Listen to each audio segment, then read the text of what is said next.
Assalamualaikum warahmatullahi wabarakatuh. Selamat pagi, siang, sore generasi mandiri. Ketemu lagi di mata kuliah metode perancangan program bersama saya Nisa Almiramanti. Nah, di pertemuan keempat ini kita akan membahas materi tentang pengembangan pseudocode struktur kontrol pemilihan. Nah, pokok pembahasan yang akan kita bahas kali ini ada 4. Yang pertama adalah definisi struktur kontrol pemilihan. Lalu yang kedua ada pseudocode struktur kontrol pemilihan. Dan yang ketiga ada desk checking struktur kontrol pemilihan. Dan yang terakhir ada contoh algoritma dan pseudocode. Yang pertama adalah struktur kontrol pemilihan. Nah, apa sih? Nah, struktur kontrol pemilihan dalam pseudocode digunakan untuk menggambarkan yang pertama itu pilihan antara 2 atau lebih tindakan, tergantung kepada aplikasi atau kondisi yang diberikan. Contohnya di sini ada if jumlah barang lebih besar dari 10, dan pintu dibuka. Else dibatalkan karena kurang peminatnya. Nah, contohnya di sini dibacanya seperti ini. If itu adalah jika jumlah orang lebih dari 10, then atau maka pintu dibuka. Jika jumlah orang lebih dari 10, maka pintu dibuka. Atau kondisi lain, else, yang lainnya dibatalkan karena kurang peminatnya. Nah, itu adalah contoh dari struktur kontrol pemilihan. Nah, selanjutnya ada kondisi bernilai true dan false. Contohnya, if member, then diskon 20% dikali harga. Dibacanya, jika dia member, maka diskon 20% dari harga. Seperti itu. Next-nya adalah struktur kontrol pemilihan lanjutan. Nah, kondisi ini berdasarkan perbandingan 2 item yang dinyatakan dengan salah satu operator relasi berikut. Ada 1, 2, 3, 4, 5, 6. Ada 6 operator relasi. Yang pertama adalah lebih kecil dari, lebih besar dari, sama dengan, lebih kecil sama dengan, lebih besar sama dengan, dan tidak sama dengan. Nah, ini adalah operator yang menyatakan kondisi perbandingan 2 item. Selanjutnya, kita bahas tentang struktur kontrol pemilihan lanjutan kembali. Nah, di sini ada beberapa variasi dari struktur control selection, yaitu yang pertama adalah simple selection, lalu ada combine atau multiple selection, ada nested selection. Nested selection ini terbagi dua, ada linear nested if statement sama non-linear if statement, dan yang keempat perintah case. Nah, kita bahas satu-satu dari simple selection. Nah, simple selection ini terjadi jika harus memilih di antara 2 alternatif yang ada, tergantung dari kondisi apakah nilai true atau false. True itu berarti benar, false itu berarti salah. Nah, keyword yang digunakan dari simple selection ini adalah if, then, else, dan and if. Nah, simple selection ini ada 2 macam. Yang pertama adalah simple selection bercabang dan simple selection tanpa bercabang. Nah, kita bahas dulu simple selection bercabang. Nah, simple selection bercabang ini terjadi ketika pilihan dibuat 2 jalur alternatif tergantung pada hasil dari suatu kondisi bernilai benar atau salah atau true or false. Nah, format dari struktur simple selection bercabang ini seperti ini, ada if syarat, then instruksi 1, else instruksi 2, and if. Ini dibacanya if jika syarat, maka instruksi 1, else lainnya instruksi 2, and if artinya adalah and itu berhenti jika and if nih, ada if di awal lalu and if, seperti itu. Nah, contohnya seperti apa? Contohnya ada di sini, if saldo lebih dari 3 juta, then bunga sama dengan 0,05 dikali saldo. Else, bunga sama dengan 0 kali 0,01 dikali saldo and if. Ini dibacanya, jika saldo lebih besar dari 3 juta, maka bunganya adalah 0,05 dikali saldo. Nah, jika yang lainnya bunga 0,01 dikali saldo, maka program ditutup. Jadi kalau misalnya nih ada kita nabung di bank. Kalau tabungan kita lebih dari 3 juta, maka bunga yang akan kita dapatkan itu 0,05 dikali saldo. Tapi misalnya ada kondisi lain, ternyata saldo kita kurang dari 3 juta, maka yang terjadi adalah bunga sama dengan 0,01 dikali saldo. Seperti itu. Nah, ini adalah contoh dari flowchart-nya. Next, kita contoh yang simple selection tanpa cabang. Nah, kalau tadi bercabang, ada dua kondisi. Nah, kalau ini tanpa cabang. Nah, simple selection tanpa cabang ini digunakan ketika instruksi yang dilakukan hanya ada kondisi benar saja. Kalau tadi kan benar dan salah atau true or false. Kalau sekarang kondisinya hanya benar saja. Nah, format struktur simple selection tanpa cabang contohnya adalah if syarat dan instruksi. Jika syarat, maka instruksi. Nah, contohnya kayak gimana? Contohnya seperti ini. Diskon sama dengan 0. If subtotal lebih besar dari 100.000, maka diskon 0,01 kali subtotal. And if total sama dengan subtotal kurangi diskon. Nah, cara bacanya adalah if jika subtotal lebih besar dari 100.000, maka diskon 0,01 dikali subtotal. Jika kita nih contohnya misalnya kita belanja di sebuah supermarket misalnya ya. Kita belanja barang, lalu kita hasil total belanja kita adalah 150.000. Nah, kondisi itu berarti lebih besar dari 100.000 kan? Nah, di sini jika kondisi kita adalah nilai hasil belanjanya 150.000, maka kita masuk ke sini nih. Nih, jika subtotal lebih dari 100.000, maka diskon 0,01 dikali subtotal. Nah, tadi subtotal kita adalah 150.000 nih. Makanya kita nanti akan dapat diskon 0,1 seperti itu. And if total sama dengan, tadi subtotalnya 150.000, dikurangi diskon. Diskonnya tadi apa? Diskonnya ya jadi perhitungannya adalah 0,1 dikali 150.000, hasilnya adalah 15.000. Berarti 150.000 dikurangi 15.000 adalah 135.000. Nah, total yang harus kita bayar nanti adalah 135.000. Nah, seperti ini flowchart-nya. Jadi, kondisi jika ya, maka ada kondisi lainnya, maka yes. Seperti itu. Next, ada contoh kasus simple selection. Nah, di sini buatlah pseudocode dan flowchart untuk menentukan apakah penghasilan per bulan yang dimasukkan kena pajak atau tidak. Kena pajak jika penghasilan setahun lebih besar sama dengan 15.600.000. Nah, jawabannya kayak gini. Pertama kita input dulu penghasilan per bulannya, kira-kira berapa. Nah, outputnya yaitu keterangan. Prosesnya gimana? Yang pertama, ada rumus yaitu total underscore penghasilan sama dengan penghasilan kali 12 bulan. Misalnya nih penghasilan kita adalah 3 juta misalnya.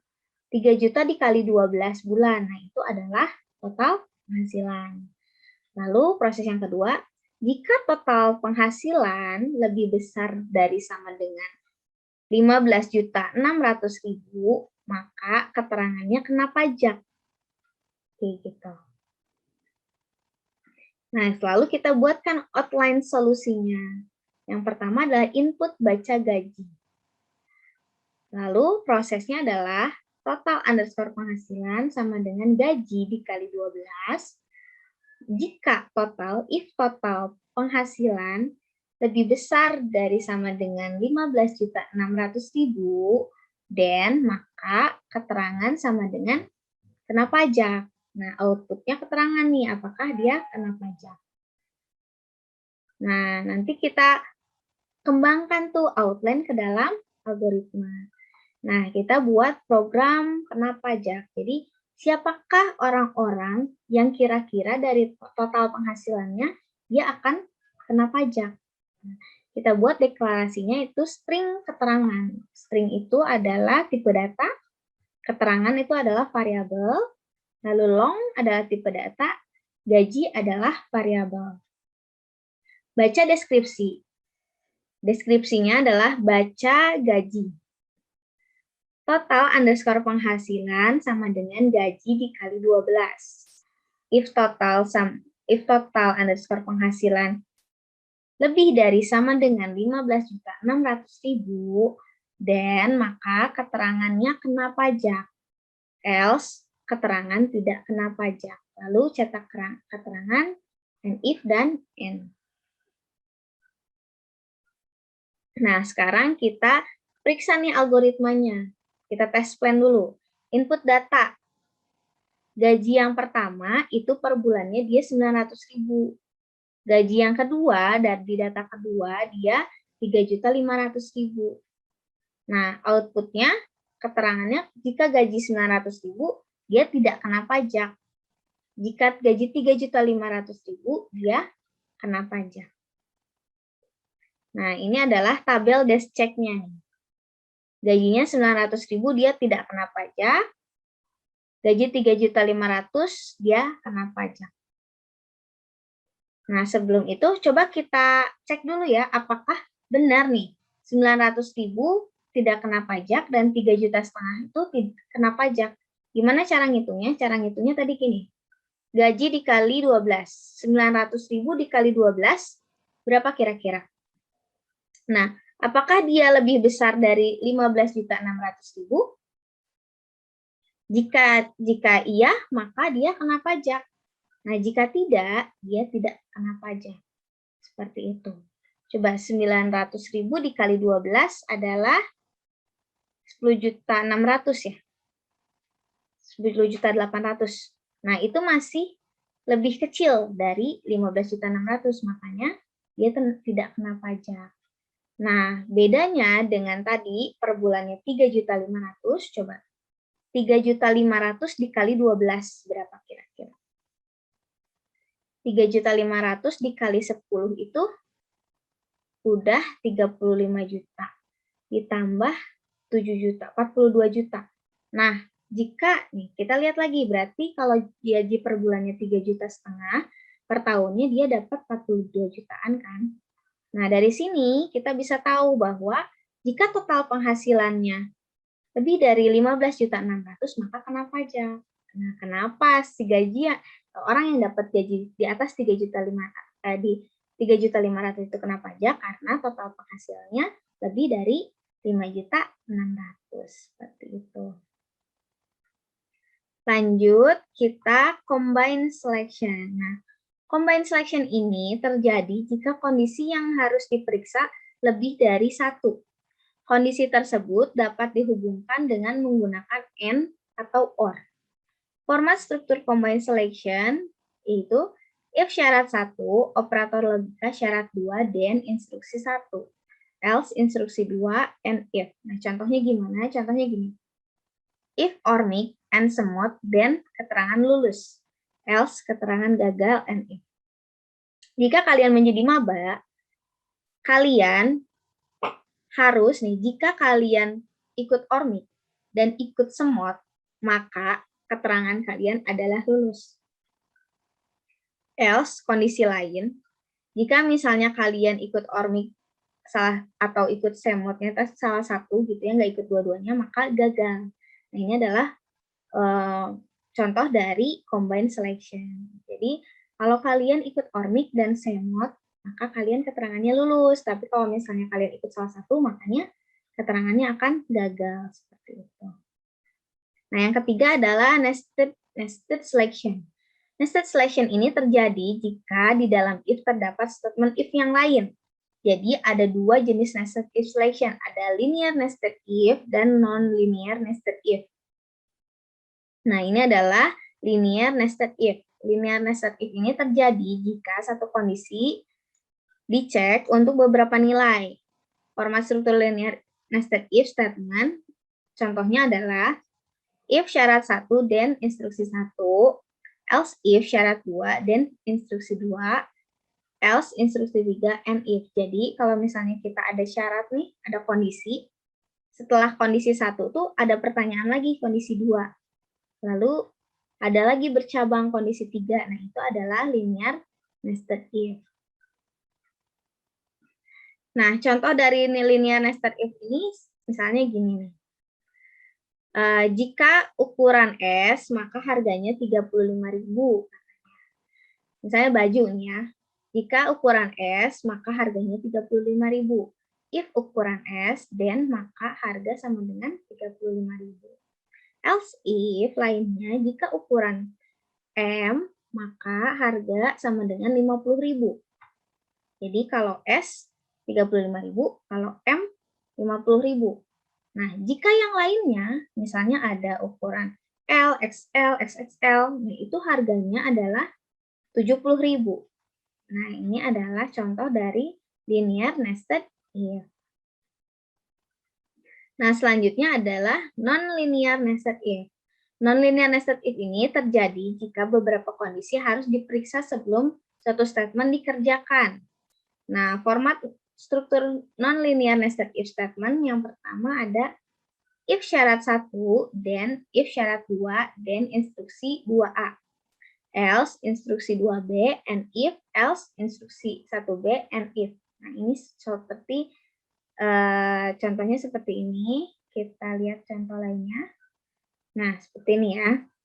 Oke, sekarang kita ada contoh struktur non-linear nested if. Nah, di sini ada contoh dari ininya, kita bacanya misalnya contohnya A itu sama dengan 5 misalnya ya.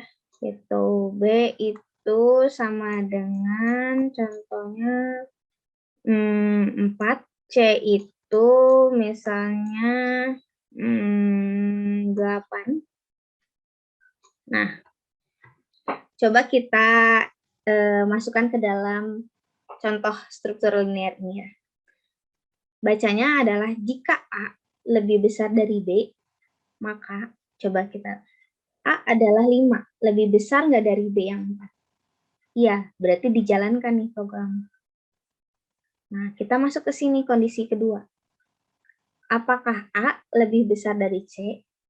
Apakah 5 lebih besar dari 8? Enggak, berarti ini tidak dijalankan. Kita masuk ke sini berarti. A lebih besar dari B. 5 lebih besar dari B, maka cetak C. Nih, maka cetak C. Maka cetak angka 8. Kayak gitu. Nah, ini kondisi yang seperti ini. Jika A sama dengan 5, B sama dengan 4, C sama dengan 8. Maka dari sini nanti akan dicetak C. C-nya berapa? 8. Nah, selanjutnya, kita masuk cobain yang ke sini ya. Else if B lebih besar dari C. B-nya berapa? B 4 lebih besar dari C. Ya enggak? 4 lebih besar dari C? Enggak. Berarti ini enggak akan dijalankan. Nah, berarti nanti dari program ini yang akan dijalankan adalah ini, 8 hasilnya. Munculnya nanti angka 8, karena kondisi ini tidak masuk, kondisi ini juga tidak masuk. Maka nanti akan muncul cetak C, yaitu 8. Seperti itu. Oke, next kita contoh kasus yang kedua nih, kalau misalnya A-nya 2, B-nya 3, C-nya 1. Coba kita masukkan ke dalam struktur nonlinear ini ya. Nah, if A, A-nya berapa? 2. Lebih besar dari B, B-nya berapa? 3. A lebih besar dari B enggak? Enggak ya, 2 enggak lebih besar dari 3, berarti program ini di-skip, enggak dijalankan. Makanya dia ke kondisi yang ini nih. Kondisi yang else. Kita jalankan. If B, B itu 3, lebih besar dari C, maka, benar enggak? B-nya kondisinya lebih besar dari C enggak? B-nya 3, C-nya 1. Berarti ini dijalankan nih. Kondisinya masuk. Maka cetak B. Nah, B-nya berapa? B-nya sama dengan 3. Makanya nanti di program akan mencetak angka 3. Nah, ini contoh lain dari struktur non-linear nested if. Seperti itu ya. Next, ya selanjutnya adalah perintah case. Nah, perintah case ini digunakan sebagai instruksi pemilihan di mana aksi yang akan dilakukan hanya tergantung pada nilai dari satu macam variabel. Nah, perintah case memungkinkan memiliki banyak nilai dan setiap nilainya berkaitan dengan satu macam aksi. Nah, contohnya seperti ini. Nah, ini adalah salah satu contoh dari case, perintah case. Nah, format struktur perintah case pada bahasa C contohnya adalah switch variabel underscore syarat. Nah, case-nya nilai 1 sama titik 2 aksi 1, case nilai 2 sama dengan aksi 2, default-nya aksi N. Nah, jadi perintah case ini perintah berdasarkan kasus atau case. Misalnya gini, ini contohnya adalah terapi jus. Ya. Ada jus strawberry, jus tirsak, jus wortel, sama tomat. Nah, kita lihat apakah golongan tersebut masuk ke dalam case A atau golongan A, golongan B, golongan C, atau golongan D. Nah, jika golongan A, dia harus terapi strawberry. Jika golongan B, dia harus terapi jus sirsak. Tapi jika golongan C, dia harus terapi jus wortel. Kalau golongan D, dia harus terapi jus tomat. Nah, kalau dia nggak ada nih, misalnya dia golongannya E, F, G, H, I. Nah, itu masuknya adalah terapi untuk golongan tersebut tidak ditemukan. Seperti itu. Nah, selanjutnya ada latihan 3. Nah, coba kita baca. Dibaca sebuah bilangan bulat yang mewakili pengukuran suhu air dalam 0 derajat pada tekanan atmosfer harus dituliskan wujud air pada temperatur dengan tekanan tersebut. Ketentuannya adalah beku jika suhu kurang dari sama dengan 0, cair jika 0 kurang dari suhu kurang dari 100, uap jika suhu lebih dari 100.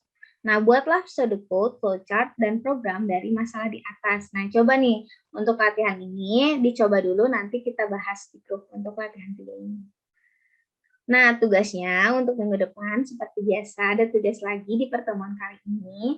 Yang pertama adalah buatlah pseudocode berikut sesuai dengan tahapan pembangunan program. Pertama, pseudocode untuk menghitung akar-akar persamaan kuadrat atau fx sama dengan A kali 2 ditambah bx ditambah c syarat A tidak sama dengan 0. Nah, kondisinya D lebih besar dari 0, punya 2 akar real yang berbeda. Kondisi yang kedua adalah D sama dengan 0, punya akar kembar. Kondisi yang ketiga adalah D lebih besar dari 0, akar kompleks. Oke, yang kedua tugasnya adalah program untuk menghitung ekuivalensi bilangan dalam detik menjadi beberapa hari, beberapa menit, dan beberapa detik. Nah, catatan tugasnya sama seperti pertemuan sebelumnya, yaitu tugas dibuat pada kertas portofolio bergaris dengan menggunakan ballpoint. Tugas dikumpulkan pada saat pertemuan 5. Bagi mahasiswa yang tidak mengumpulkan tugas, maka tidak mendapatkan nilai tugas 3 dan tidak ada sistem susulan. Oke, sekian untuk pertemuan keempat kita ini. Semoga kalian semakin paham mengenai tahapan membangun program. Nah, dengan kita mengerjakan tugas ini, kita jadi tahu, kita jadi paham bagaimana sih sebenarnya sebelum membuat program, tahapan-tahapannya itu apa aja. Nah, coba kita asah lagi di tugas-tugas yang ada di pertemuan kali ini. Terima kasih, mohon maaf bila ada kesalahan. Jika ada pertanyaan, silahkan ditanyakan. Wassalamualaikum warahmatullahi wabarakatuh.